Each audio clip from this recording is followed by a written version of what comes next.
My name is Tiffany, and I would love for you to empathize with me.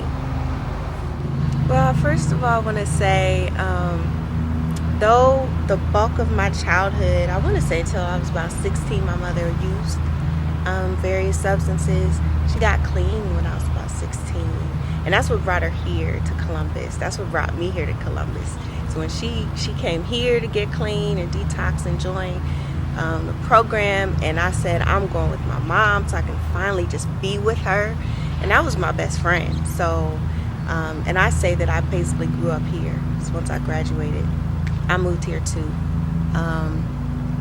And so living life with my mom in her sobriety journey was absolutely fascinating because I got to hear parts of her story, and I got to be in the NA meetings with her and listening to other people's story, and I'm sitting there just absolutely in awe of like how people can be addicted to something, can be addicted to a lifestyle, can be so ingrained in it. I mean, the things that people do to feed their addiction, and then find each other and help each other transform their entire lives and families.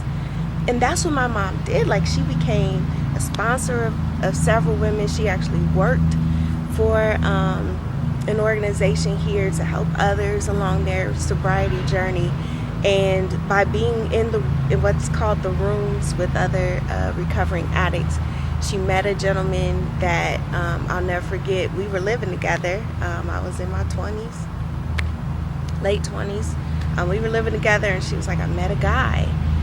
And so we talked about it, and then eventually he proposed, and they got married. And I just was so happy for her because it was her first marriage. And so I was part of the wedding. A lot of folks turned out for that wedding and just were really excited for her.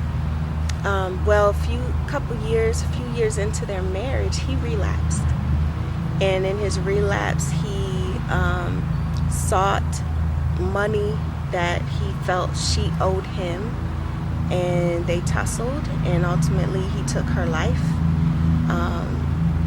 And he was eventually turned in and is now in prison. And that was 10 years ago. That my mother passed, and I remember that day like it was yesterday. I remember the day before, and I remember the day I got the news.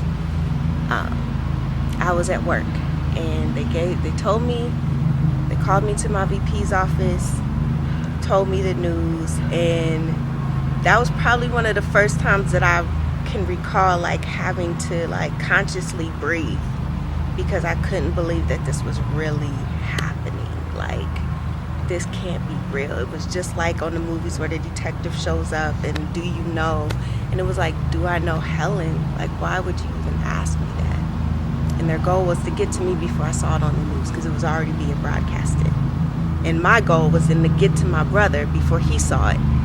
So we ran to Springfield. Like, we rushed to go tell my brother. So